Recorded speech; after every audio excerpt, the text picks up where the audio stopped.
चारों वर्णों के कर्म और उनके फलों का वर्णन तथा धर्म की वृद्धि और पाप के क्षय होने का उपाय।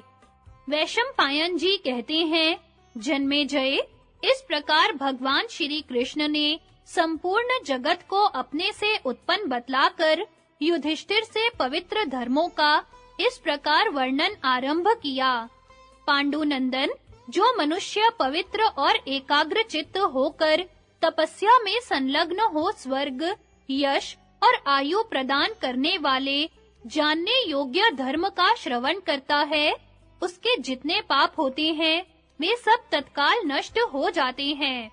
श्री कृष्ण का यह परम पवित्र और सत्य वचन सुनकर मन ही मन प्रसन्न हो धर्म के अद्भुत रहस्य का चिंतन करते हुए संपूर्ण देवऋषि, ब्रह्म ऋषि, गंधर्व, अप्सराएं, भूत, यक्ष, ग्रह, गुह्यक, सर्प, महात्मा बालखिल्य, तत्वदर्शी योगी तथा भगवत भक्त पुरुष उत्तम वैष्णव धर्म का उपदेश सुनने तथा भगवान की बात हृदय में धारण करने के लिए अत्यंत उत्कंठित होकर वहां आए।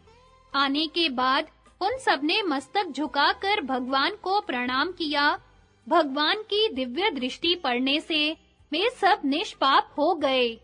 उन्हें उपस्थित देखकर युधिष्ठिर ने भगवान को प्रणाम करके इस प्रकार प्रश्न किया, जगदीश्वर, ब्राह्मण, क्षत्रिय, वैश्य और शूद्र की पृथक-पृथक गति कैसे होती है? इन सबके कर्मों के फल का वर्णन कीजिए। भगवान ने कहा, धर्मराज, ब्राह्मण आदि वर्णों के क्रम से धर्म का वर्णन सुनो।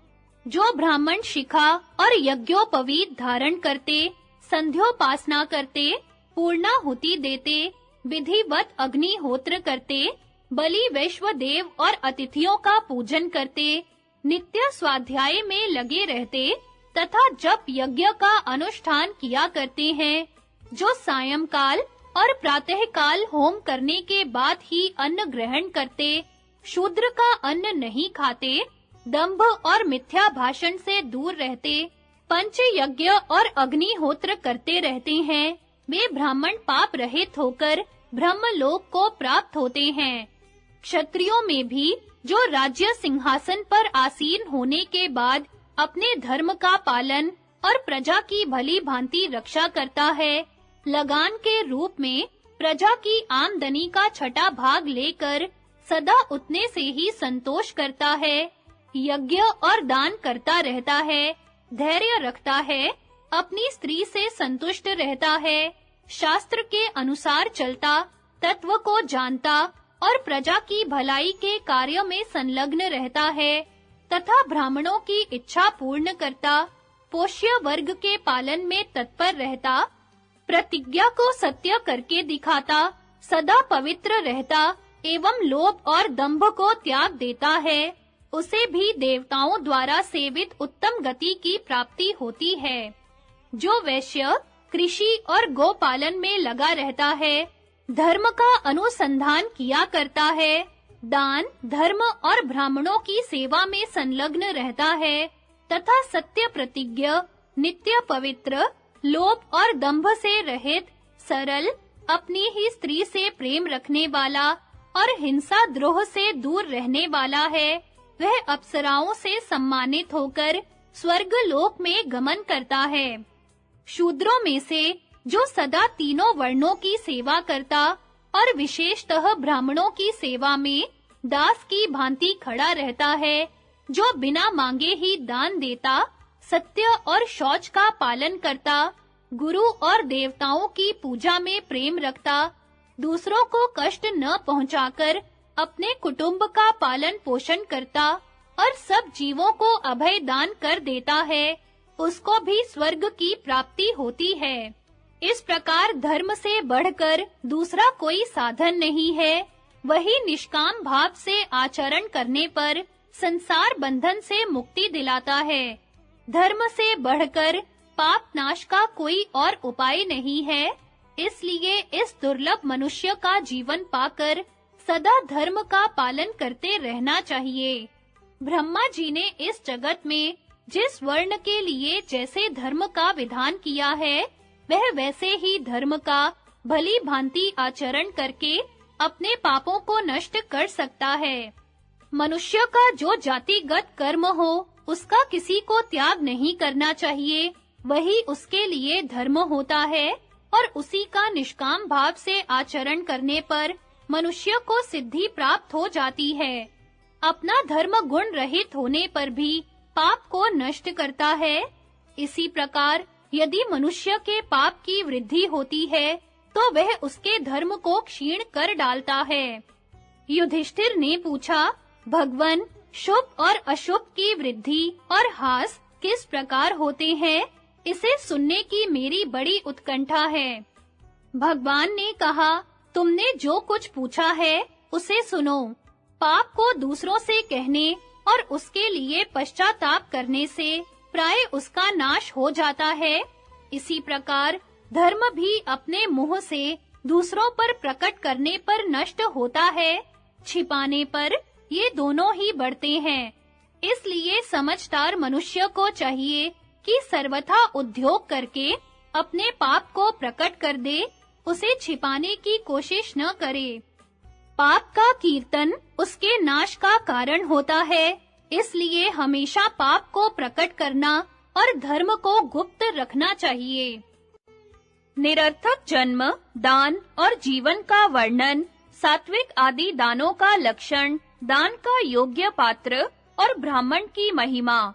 वैशंपायन जी कहते हैं, जन्मेजय, तदनंतर धर्मराज युधिष्ठिर ने भगवान से पुनः धर्म के विषय में प्रश्न किया। पुरुषोत्तम, कितने जन्म व्यर्थ समझे जाते हैं, कितने प्रकार के दान निष्फल होते हैं और किन-किन मनुष्यों का जीवन निरर्थक माना गया है। सात्विक, राजस और तामस दान कैसे होते हैं, उनसे किसकी तृप्ति होती है, उत्तम दान का स्वरूप क्या है और उससे किस फल की प्राप्ति होती है, मैं इस विषय को जानना चाहता हूँ और इसे सुनने के लिए मेरे मन में बड़ी उत्कंठा है।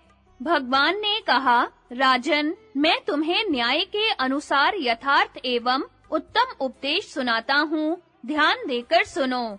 14 जन्म व्यर्थ समझे जाते हैं, 55 प्रकार के दान निष्फल होते हैं और जिन-जिन मनुष्यों का जीवन निरर्थक होता है, उनकी संख्या 6 बतलाई गई है। इन सब का मैं क्रमशः वर्णन करूंगा। धर्म का नाश करने वाले, लोभी, पापी, बलि वैश्व देव किए बिना भोजन करने वाले, पर स्त्रीगामी, भोजन में भेद करने वाले, असत्यभाषी, बंधु बांधवों को कलेश देकर अकेले ही मिठाई खाने वाले, माता-पिता, अध्यापक और मामा-मामी को मारने या गाली देने वाले, ब्राह्मण होकर भी संध्या न करने वाले, अग्निहोत्र का त्याग करने वाले, श्राद्ध तर्पण से दूर रहने वाले, ब्राह्मण होकर शूद्र का अन्न खाने वाले तथा मेरी, शंकर जी की, ब्रह्मा जी की अथवा ब्राह्मणों की भक्ति न करने वाले, ये 14 प्रकार के मनुष्य अश्रद्धा या अपमान के साथ दिया जाता है, जिसे दिखावे के लिए दिया जाता है, जो पाखंडी को प्राप्त हुआ है, जिसे शूद्र के समान आचरण वाले पुरुष ने ग्रहण किया है, जिसे देकर अपने ही मुंह से बारंबार बखान किया गया है, जिसे रोष पूर्वक दिया गया है तथा जिसको देकर पीछे से उसके लिए शोक प्रकट किया गया है, जो दंभ से उपार्जित अन्न का, झूठ बोलकर लाए हुए अन्न का, ब्राह्मण के धन का, चोरी करके लाए हुए द्रव्य का तथा कलंकी पुरुष के घर से लाए हुए धन का दान किया गया है, जो पतित ब्राह्मण को दिया गया है, जिस दान की वस्तु को वेद विहीन पुरुषों ने, सबके यहाँ याचना करने वालों ने, संस्कारहीन पतितों ने तथा एक बार संन्यास लेकर फिर गृहस्थ आश्रम में प्रवेश करने वाले पुरुषों ने ग्रहण किया है, जो दान वैश्यगामी को और ससुराल में रहकर गुजारा करने वाले ब्राह्मण को दिया गया है, समूचे गांव से याचना करने वाले, कृतघ्न, उपपात की,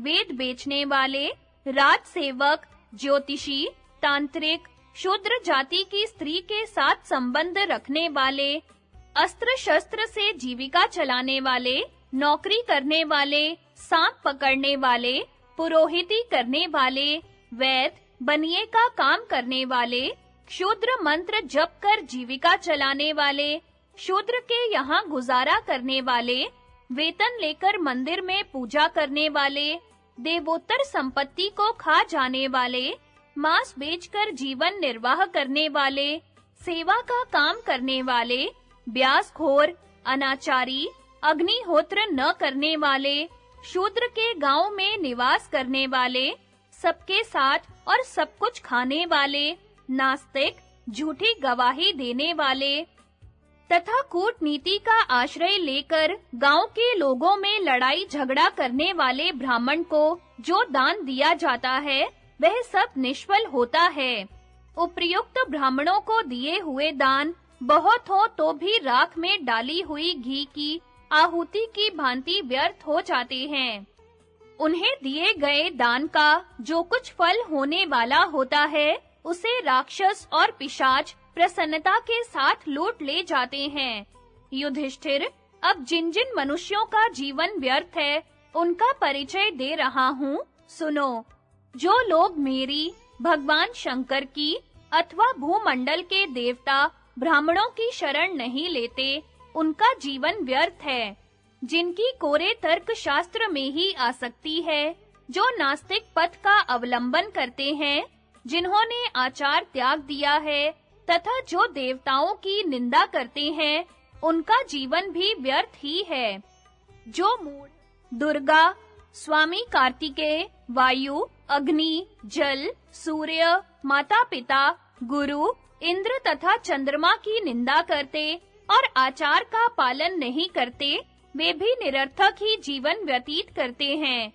जो धन होने पर भी दान और धर्म नहीं करता तथा दूसरों को न देकर अकेले ही मिठाई उड़ाया करता है, उसका जीवन भी निरर्थक ही है। अब दान का समय बतलाता हूँ। जो मनुष्य स्नान करके पवित्र हो, मन और इंद्रियों को प्रसन्न रखकर श्रद्धा के साथ दान करता है, उसके फल को वह यौवनावस्था में भोगता है। जो स्वयं देने योग्य वस्तु ले जाकर भक्ति पूर्वक सत्पात्र को दान करता है, उसको मरण पर्यंत हर समय उस दान का फल प्राप्त होता है। दान और उसका फल सात्विक, राजस और तामस भेद से तीन-तीन प्रकार का होता है तथा उसकी गति भी 3 प्रकार की होती है। इस विषय का वर्णन करता हूँ, सुनो। दान देना कर्तव्य है, ऐसा समझकर अपना उपकार न करने वाले ब्राह्मण को जो दान दिया जाता है, वह सात्विक है। जिसका कुटुंब बहुत बड़ा हो तथा जो दरिद्र और वेद का विद्वान हो, ऐसे ब्राह्मण को प्रसन्नता पूर्वक जो कुछ दिया जाता है, वह भी सात्विक दान के ही अंतर्गत है। परंतु जो वेद का एक अक्षर भी नहीं जानता, जिसके घर में काफी संपत्ति मौजूद है तथा जो पहले कभी अपना उपकार कर चुका है, ऐसे ब्राह्मण को दिया हुआ दान राजस माना जाता है। अपने संबंधी और प्रमादी को दिया हुआ, फल की इच्छा रखने वाले मनुष्यों के द्वारा दिया हुआ तथा अपात्र को दिया हुआ दान भी राजस ही है। जो ब्राह्मण बलि वैश्वदेव नहीं करता, वेद का ज्ञान नहीं रखता तथा चोरी किया करता है, उसको दिया हुआ दान तामस है। क्रोध, तिरस्कार, क्लेश और अवहेलना पूर्वक तथा सेवक को दिया हुआ दान भी तामस ही बतलाया गया है। सात्विक दान को देवता, पितृ, मुनि और अग्नि ग्रहण करते हैं तथा इससे उन्हें बड़ा संतोष होता है। राजस दान दानव, दैत्य, ग्रह, यक्ष और राक्षसों के उपभोग में आता है तथा तामस दान पापी और मलिन कर्म करने वाले प्रेत एवं पिशाचों को प्राप्त होता है। अब त्रिविध गति का वर्णन सुनो। सात्विक दान का फल उत्तम, राजस दान का मध्यम और तामस दान का फल अधम होता है। दान के उत्तम पात्र अग्निहोत्री ब्राह्मणों को जो दान दिया जाता है, वह अक्षय बतलाया गया है। अतः जो वेद के विद्वान होते हुए दरिद्र हों, उनके भरण पोषण का तुम स्वयं प्रबंध करो और संपत्तिशाली द्विजों की रक्षा करते रहो। अतः परलोक में अपना हित चाहने वाले पुरुष को सदा दान करते रहना चाहिए। जो वेद विद्या पढ़कर अत्यंत शुद्ध आचार विचार से रहते हो और शूद्रों का अन्न कभी नहीं ग्रहण करते हो, ऐसे विद्वानों को प्रयत्न पूर्वक बड़े-बड़े दानों का भंडार बनाना चाहिए। पांडुनंदन, जिनकी स्त्रियां अपने पति के भोजन से बचे हुए अन्न को हजारों गुना लाभ समझकर उसके मिलने की प्रतीक्षा किया करती हैं, ऐसे ब्राह्मणों को तुम भोजन के लिए निमंत्रित करना। दरिद्र कुल के ब्राह्मणों को निमंत्रित करके उन्हें निराश न लौटाना, अन्यथा उनकी आशा मारी जाएगी। जो मेरे भक्त हो, मेरी शरण में हो, मेरा पूजन करते हो और नियम पूर्वक मुझ में ही लगे रहते हो, उनका यत्न पूर्वक पूजन करना चाहिए। युधिष्ठिर, अपने उन भक्तों को पवित्र करने के लिए मैं प्रतिदिन दोनों समय की संध्या में व्याप्त रहता हूँ। इसलिए मेरे निष्पाप भक्त जनों को चाहिए कि वे आत्मशुद्धि के लिए संध्या के समय निरंतर अष्टाक्षर मंत्र का जप करते रहें। चित्त शुद्धि के लिए प्रत्येक ब्राह्मण को दोनों काल की संध्या करनी चाहिए। जो ब्राह्मण इस प्रकार संध्योपासन और जप करता हो, उसे देव कार्य और श्राद्ध में नियुक्त करना चाहिए। उसकी निंदा कदापि नहीं करनी चाहिए, क्योंकि निंदा करने पर ब्राह्मण उस श्राद्ध को उसी प्रकार नष्ट कर देता है जैसे आग ईंधन को जला डालती है। धर्म के जानने वाले पुरुष को यज्ञ में ब्राह्मणों की परीक्षा नहीं करनी चाहिए, क्योंकि ऐसा करने से यजमान की बड़ी निंदा होती है। ब्राह्मणों की निंदा करने वाला मनुष्य कुत्ते की योनि में जन्म लेता है। बुद्धिमान पुरुष को चाहिए कि क्षत्रिय, सांप और विद्वान ब्राह्मण यदि कमजोर हो तो भी कभी उनका अपमान न करें, क्योंकि ये तीनों अपमानित होने पर मनुष्य को भस्म कर डालते हैं। ब्राह्मण जन्म से ही धर्म की सनातन मूर्ति है। वह धर्म के लिए ही उत्पन्न हुआ है और मुक्ति पर उसका जन्म सिद्ध अधिकार है। ब्राह्मण अपना ही खाता और अपना ही पहनता है। दूसरे मनुष्य ब्राह्मण की दया से ही भोजन पाते हैं। घर पर रहो या विदेश में, मेरे भक्त ब्राह्मणों की निरंतर श्रद्धा के साथ पूजा करते रहना। ब्राह्मण के समान कोई देवता, ब्राह्मण के समान गुरु, ब्राह्मण से बढ़कर बंधु और ब्राह्मण से बढ़कर कोई निधि नहीं है। ब्राह्मण से बढ़कर पवित्र और पावन कोई नहीं है। ब्राह्मण से श्रेष्ठ धर्म और ब्राह्मण से उत्तम कोई गति नहीं है। पाप कर्म के कारण नरक में गिरते हुए मनुष्य का एक सुपात्र ब्राह्मण भी उद्धार कर सकता है। जो बाल्यकाल से ही अग्निहोत्र करने वाले, शांत, शूद्र का अन्न त्याग देने वाले तथा मेरे भक्त हैं, उनको दिया हुआ दान अक्षय होता है। मेरे भक्त ब्राह्मण को दान देकर उसकी पूजा करने, शीश झुकाने, सत्कार करने, बातचीत करने से वह मनुष्य को दिव्य लोक में पहुंचा देता है। जो लोग मेरे गुण और लीलाओं का पाठ तथा मेरा नमस्कार और ध्यान करते हैं, उनका दर्शन और स्पर्श करने वाला मनुष्य सब पापों से मुक्त हो जाता है। जो मेरी महिमा का गान करते मेरी शरण में पड़े रहते हैं, जिनकी उत्पत्ति शुद्ध रज और वीर्य से हुई है, जो वेद के विद्वान, जितेंद्रिय तथा शूद्र अन्न से बचे रहने वाले हैं, वे दर्शन मात्र से पवित्र कर देते हैं। ऐसे लोगों के घर पर स्वयं उपस्थित होकर भक्ति पूर्वक दान देना चाहिए। वह साधारण दान की अपेक्षा करोड़ गुना फल देने वाला माना गया है।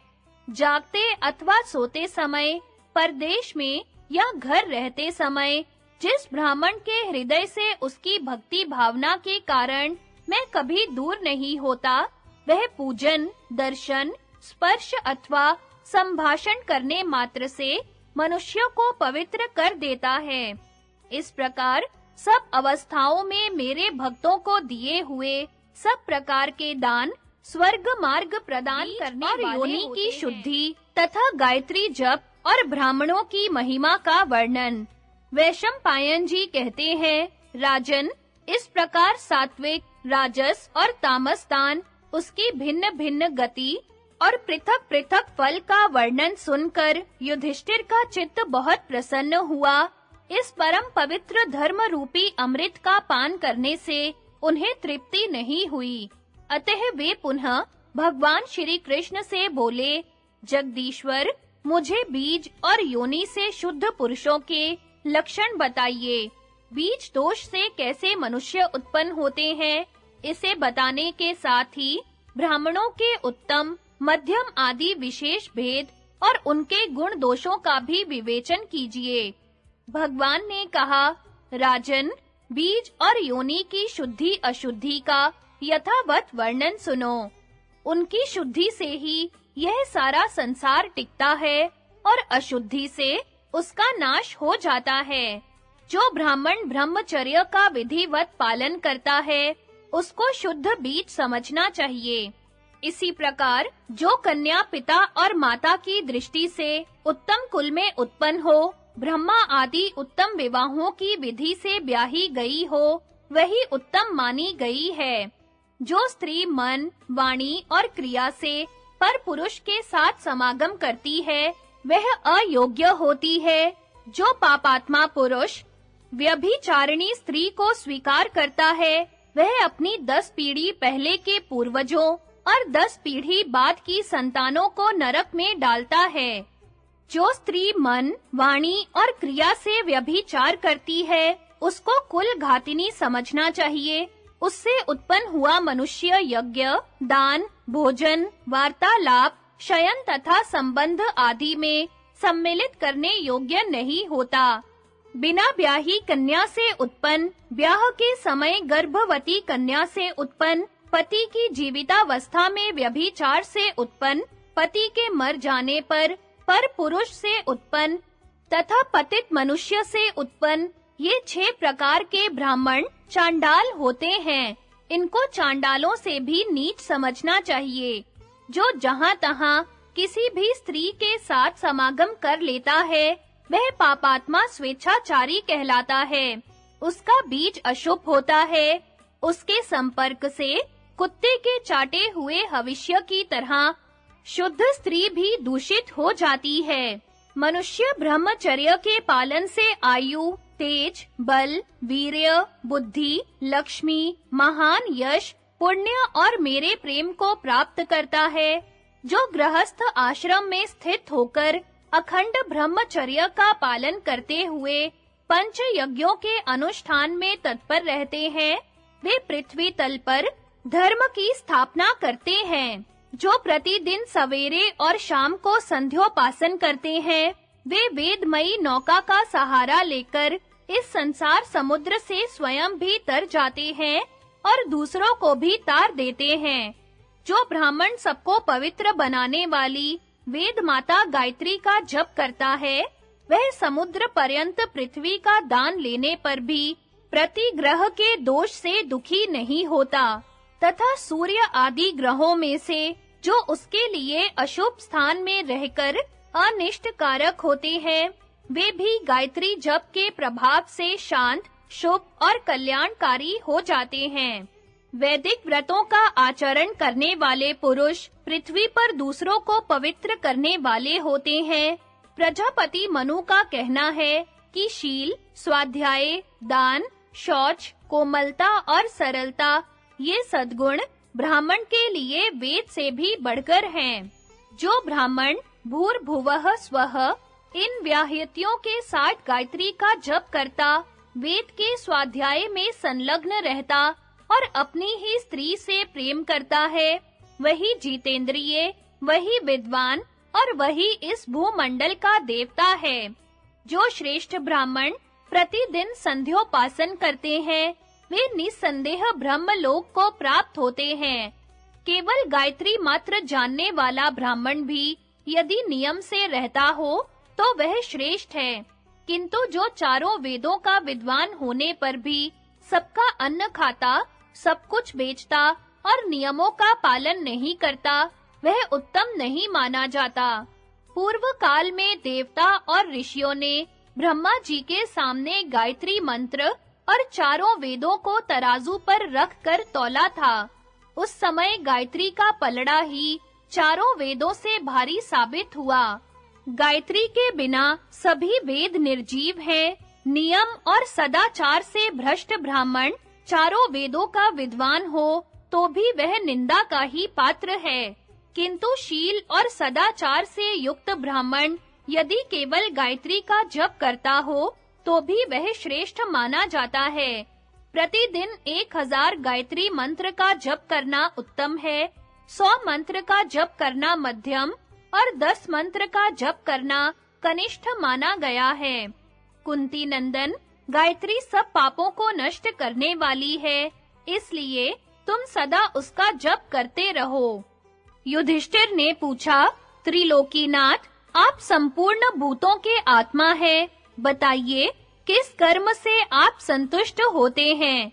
भगवान ने कहा, भारत, कोई 1000 भार गुग्गुल आदि सुगंधित पदार्थों को जलाकर मुझे धूप दे, निरंतर नमस्कार करे, खूब भेंट पूजा चढ़ावे तथा ऋग्वेद, यजुर्वेद और सामवेद की स्तुतियों से सदा मेरा स्तवन करता रहे, किंतु यदि वह ब्राह्मण को संतुष्ट न कर सके तो मैं उस पर प्रसन्न नहीं होता।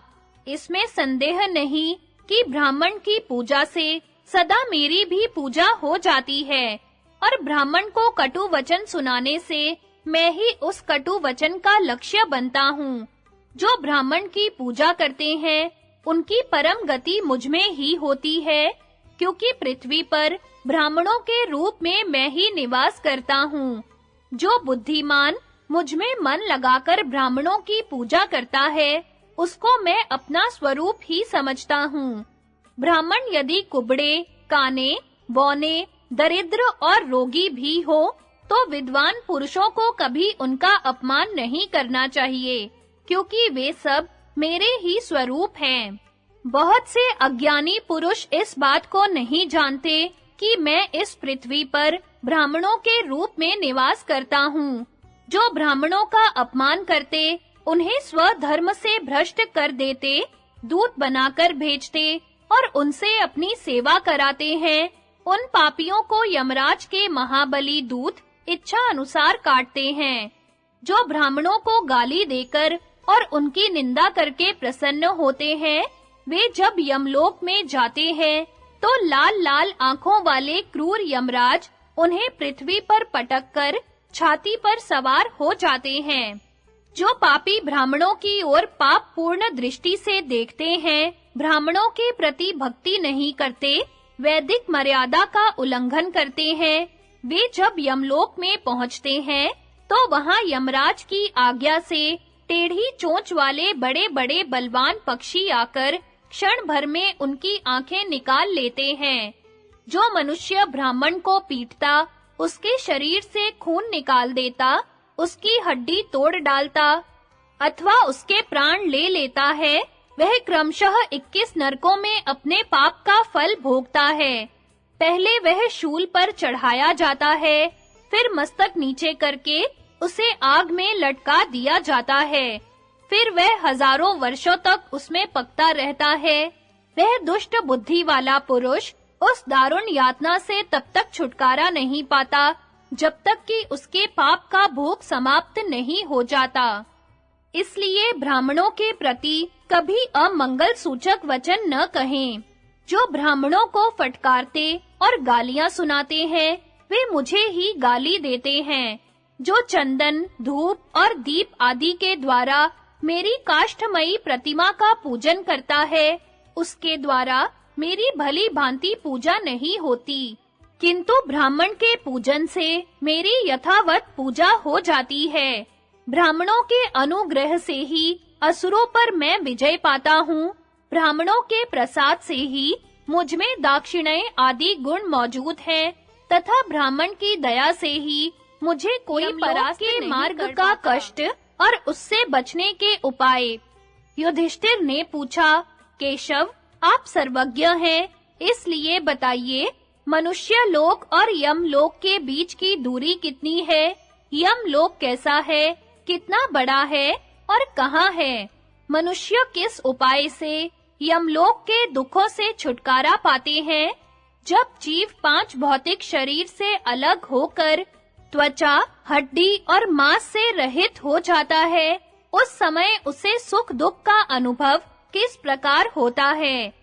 देवता और ब्राह्मणों की पूजा करने वाले धर्मपरायण मनुष्य स्वर्ग की यात्रा किस प्रकार करते हैं तथा पापी पुरुष प्रेत लोक में कैसे जाते हैं? यमलोक में जाते समय जीव का रूप रंग कैसा होता है और उसका शरीर कितना बड़ा होता है, ये सब बातें बताइए। भगवान ने कहा, राजन, तुम मेरे भक्त हो, इसलिए जो कुछ पूछते हो वह सब बात यथार्थ रूप से बता रहा हूँ। मनुष्य लोक और यम लोक में 86,000 योजन का अंतर है। इस बीच के मार्ग में न वृक्ष की छाया है, न तालाब है, न पोखरा है और न कुआं ही है। कोई मंडप, बैठक, प्याऊ, घर, पर्वत, नदी, गुफा, गांव, आश्रम, बगीचा अथवा ठहरने का दूसरा कोई स्थान भी नहीं है। जब जीव का मृत्यु काल उपस्थित होता है और वह वेदना से छटपटाने लगता है, उस समय कारण तत्व शरीर का त्याग कर देते हैं, प्राण कंठ तक आ जाते हैं और वायु के वश में पड़े हुए जीव को बरबस इस शरीर से निकल जाना पड़ता है। 6 कोशों वाले शरीर से निकलकर वायु रूपधारी जीव एक दूसरे अदृश्य शरीर में प्रवेश करता है। उस शरीर के रूप, रंग और माप भी पहले शरीर के ही समान होते हैं। उसमें प्रविष्ट होने पर भी जीव को कोई नहीं देख पाता। देहधारियों का अंतरात्मा जीव 8 अंगों से युक्त होकर यमलोक की यात्रा करता है। वह काटने, टुकड़े-टुकड़े करने, जलाने अथवा मारने से नष्ट नहीं होता। यमराज की आज्ञा से नाना प्रकार के भयंकर रूप धारण कर अत्यंत क्रोधी और दुर्धर्ष यमदूत प्रचंड हथियार लिए आते हैं और जीव को जबरदस्ती पकड़कर ले जाते हैं। जब वह जाने लगता है तो उसके किए हुए पाप पुण्य उसके पीछे-पीछे जाते हैं। उस समय जीव सबकी ओर से निरपेक्ष हो समस्त बंधु बांधवों को छोड़कर चल देता है। माता-पिता, भाई-भाभी, स्त्री, पुत्र और मित्र रोते रह जाते हैं, उनका साथ छूट जाता है। उनकी दशा बड़ी दयनीय हो जाती है, फिर भी जीव उन्हें दिखाई नहीं देता। अपना शरीर छोड़कर वह वायु रूप में उस मार्ग की ओर चल देता है जो अंधकार से भरा होता है और जिसका कहीं भी पार नहीं दिखाई देता। वह पथ बड़ा भयंकर होता है, उस पर चलने वाले पापियों को अंत तक दुख ही दुख उठाना पड़ता है। वहां किसी सहायता का मिलना बड़ा कठिन होता है। जिसका काल आ जाता है, उस मनुष्य को बंधु बांधव, भोग सामग्री और धन वैभव सब कुछ छोड़कर अवश्य ही उस मार्ग पर जाना पड़ता है। स्थावर और जंगम सभी प्राणी एक दिन यमलोक के पथिक होते हैं। यमराज के अधीन रहने वाले देवता, असुर और मनुष्य आदि जो भी जीव हों, वे स्त्री पुरुष अथवा बाल, वृद्ध, तरुण या जवान हो, तुरंत के पैदा हुए हो अथवा गर्भ में स्थित हो, उन सबको एक दिन उस महान पथ की यात्रा करनी ही पड़ती है। पूर्वाहन हो या पराहन, संध्या का समय हो या रात्रि का, आधी रात हो या सवेरा, वहां की यात्रा सदा खुली ही रहती है। कोई परदेश में हो, जंगल में हो या पर्वत पर रहते हो, खाते या पानी पीते हो, खड़े हो या बिछौने पर पड़े हो, जागते हो या सो गए हो, हर जगह और हर अवस्था में उस महामार्ग की ओर प्रस्थान करना ही पड़ता है।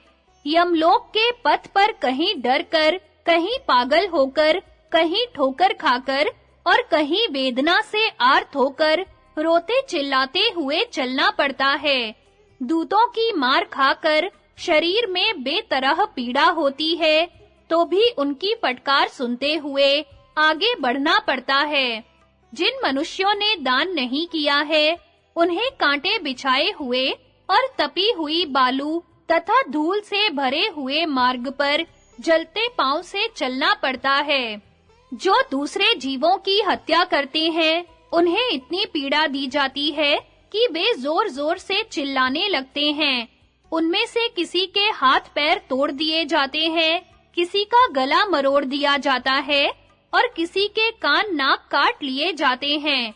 उनके ऊपर शक्ति, बिंधीपाल, तोमर, बाण और त्रिशूल की मार पड़ती रहती है।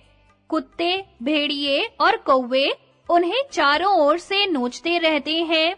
जो लोग मांस खाते हैं, उन्हें उस मार्ग में भैंसे, मृग, सुअर और चितकबरे हरिण चोट पहुंचाते और उनके मांस काट कर खाया करते हैं। जो पापी बालकों की हत्या करते हैं, उन्हें सुई के समान तीखे डंक वाली मक्खियां चारों ओर से काटती रहती हैं। जो दूसरे जीवों का भक्षण करते या उन्हें दुख पहुंचाते हैं, उनको कुत्ते और राक्षस काट खाते हैं।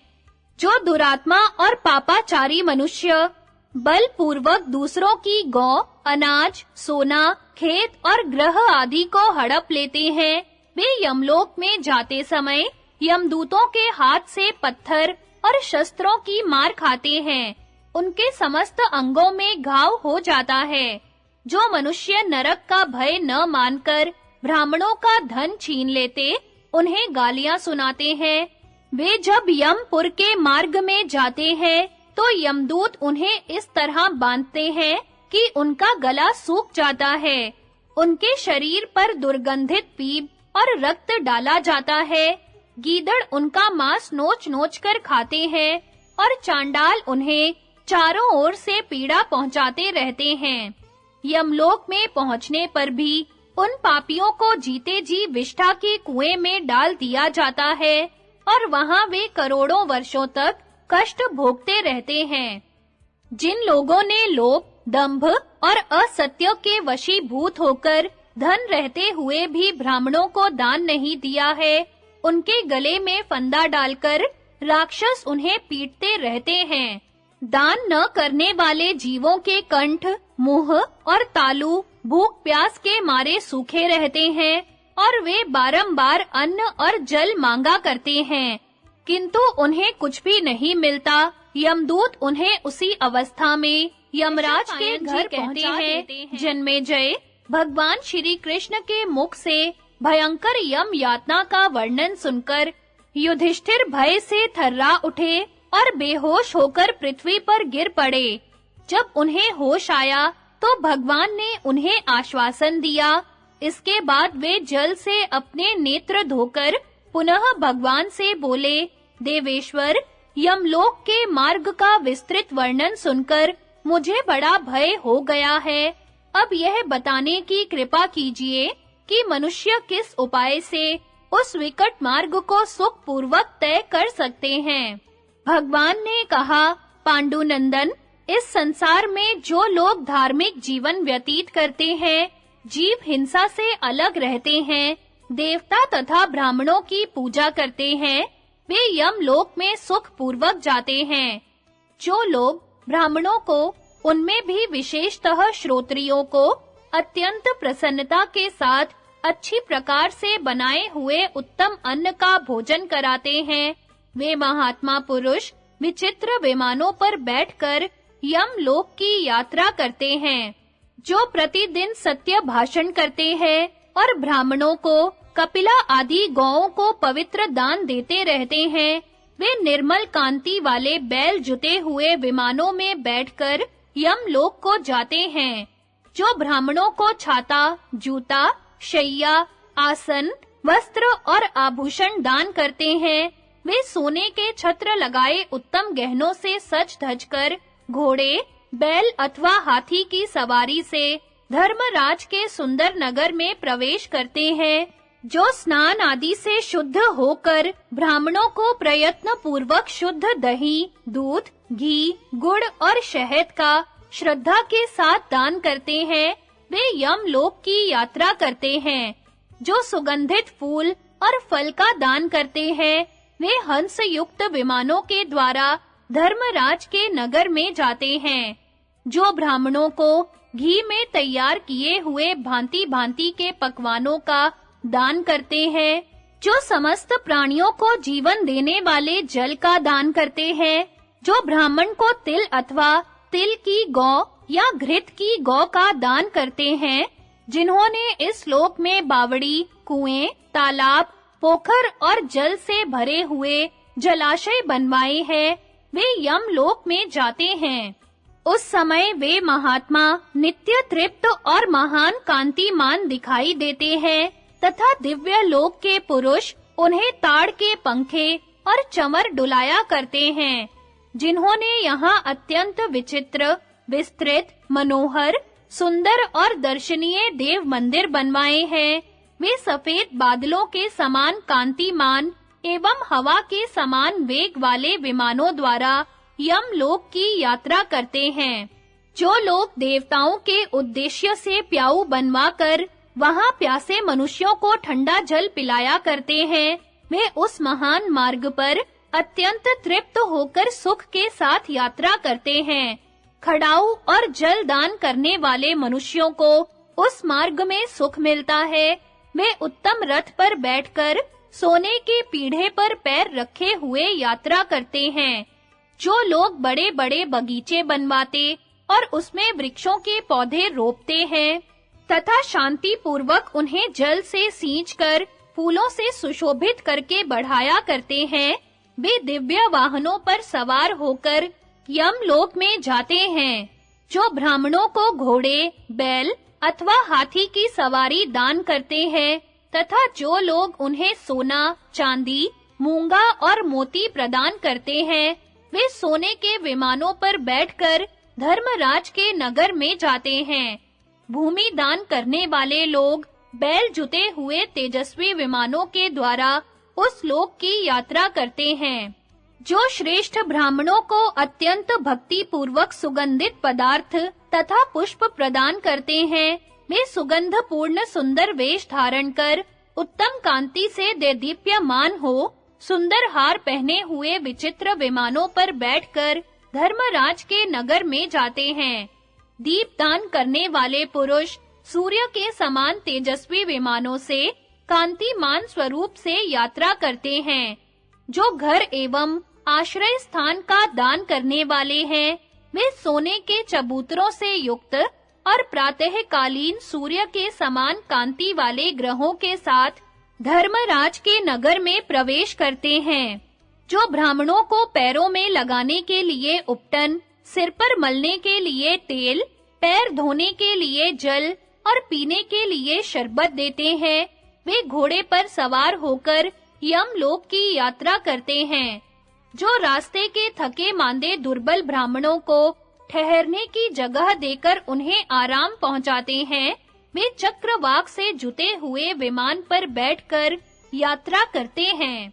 जो मनुष्य मेरा दर्शन करके नमो ब्रह्मणाय देवाय कहकर मुझे प्रणाम करते हैं और सदा व्रतधारी पुरुष के समान अपने मन और इंद्रियों पर संयम रखते हैं, वे सुख के साथ धर्मराज के स्थान को जाते हैं। जो प्रतिदिन नमः सर्वसहाभ्यश्च ऐसा कहकर गौ को नमस्कार करता है, वह यमपुर के मार्ग पर सुख पूर्वक यात्रा करता है। जो नमो अस्तु विप्र दत्ताय कहते हुए पृथ्वी पर पैर रखता है, वह सब कामनाओं से तृप्त होकर दिव्य विमान के द्वारा यमलोक को जाता है। जो देवता और अतिथियों को भोजन कराने के बाद स्वयं अन्न ग्रहण करते हैं तथा दंभ और असत्य से बचे रहते हैं, वे भी सारस युक्त विमान के द्वारा सुख पूर्वक यात्रा करते हैं। जो दिन रात में केवल एक बार भोजन करते हैं, जो जितेंद्रिय होकर केवल चौथे वक्त अन्न ग्रहण करते हैं, अर्थात एक दिन उपवास करके दूसरे दिन शाम को भोजन करते हैं, वे महात्मा भी बड़े आनंद के साथ विमानों के द्वारा उस मार्ग को तय करते हैं। जो श्रेष्ठ द्विज अधिक दक्षिणा वाले यज्ञों का अनुष्ठान करते हैं, वे हंस और सारसों से युक्त विमानों के द्वारा उस मार्ग पर जाते हैं जो दूसरों को कष्ट पहुंचाए बिना ही अपने कुटुंब का पालन करते हैं, संपूर्ण प्राणियों पर समान दृष्टि रखते, जीवों को अभय दान देते, क्रोध और लोभ से रहित होते तथा इंद्रियों को अपने वश में किए रहते हैं। वे महान कांतिमान तथा देवता और गंधर्वों से सेवित होकर पूर्ण चंद्रमा के समान उज्जवल विमानों द्वारा यमराज के लोक में जाते हैं, जो प्रतिदिन भगवान की पूजा, स्तुति और नमस्कार करते हैं। वे सूर्य के समान तेजस्वी विमानों के द्वारा धर्मराज के नगर में जाते हैं। वहां धर्मराज स्वयं सुंदर फूलों की मालाएं पहनाकर उनकी पूजा करते हैं।